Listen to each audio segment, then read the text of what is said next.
All right, well, I hope you guys like to be stoked on life, because I am stoked on life, and my talk is called Hack Your Brain for Positivity.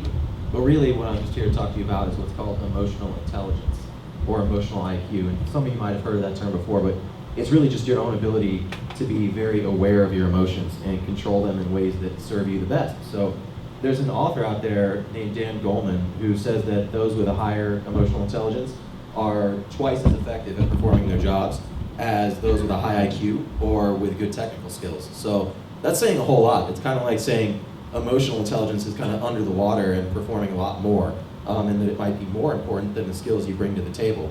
Now, I don't know that it's necessarily required for success, but it definitely gives you a lot more zest for life to be positive. You can pursue your thing, whatever you want, with more positivity, motivation, maybe better results. But I know for one thing that emotional intelligence is extremely important in my life. That was me in the past. I had a bit of contempt for the world.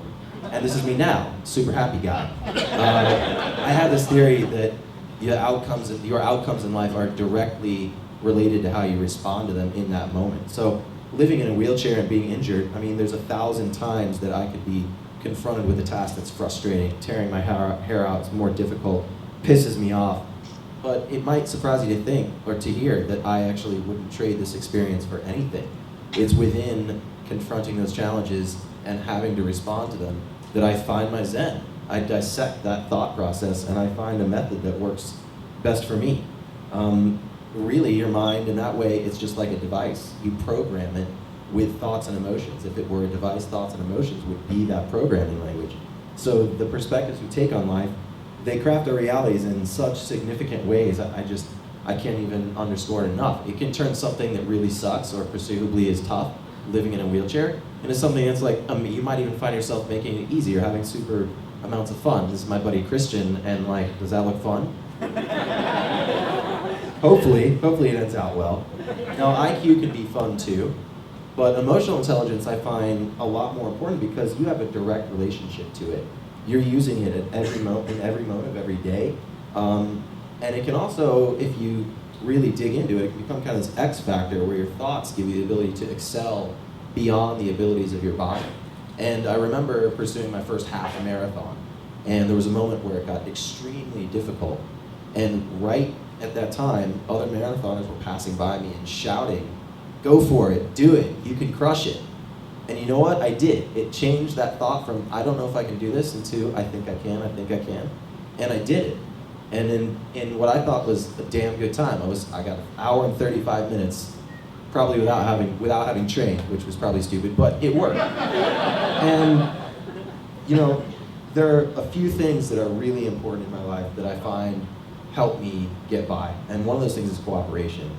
I feel like we all have help along the way, whether we realize it or not. And people are extremely forthcoming to me. They always want to help me with something, but I wish that people were naturally inclined to do that with everybody, because, like I said, whether it's unseen or unheard, we all have help. We cooperate in this connected way, whether it's unseen or unheard, and whether it's even putting the bread on the shelf for you to buy in the grocery store. So do favors, do them often, help people, get opinions on the things that you're thinking about, help a neighbor move, make them feel special. And like the most interesting man, I don't always do favors, but when I do them for you. And I'm a sucker for a great quote. What matters in life is quotes, not really. I have to remind myself that enlightenment's not in these quotes. They're just designed to get you to a state where you're really relaxed, so you respond with kindness. And so whatever it is that you need to do in your life, so that you respond continually with love and with kindness, just keep doing that. And it will get effortless after a while. And so even in those difficult moments, maybe you take an island getaway, maybe you just put a picture on your wall and stare at it over and over again until it makes you calm. But just keep doing it. Another thing that I find that works well, it might sound hokey, it's a simple but powerful tactic: find the silver lining in the clouds. But positivity begets positivity. If you just keep doing it, eventually you're going to look at the brighter side of life. It'll just become natural in your life. And never forget that change is constant. Life is kind of like these continual waves that come in. You hop on one and wow, sometimes they're going to come over the top of you and crash you. And just keep riding that wave and hop off when you're ready and hop on another. If you stay on it too long, it's going to completely fold underneath you. After all the smack I talked about quotes, I have one to finish with. So if you think the way you've always thought, you'll feel what you've always felt. If you feel what you've always felt, you'll do what you've always done. And if you do what you've always done, you're going to get what you've always gotten. So it's as simple as thinking different things and doing different things. So go out and get it.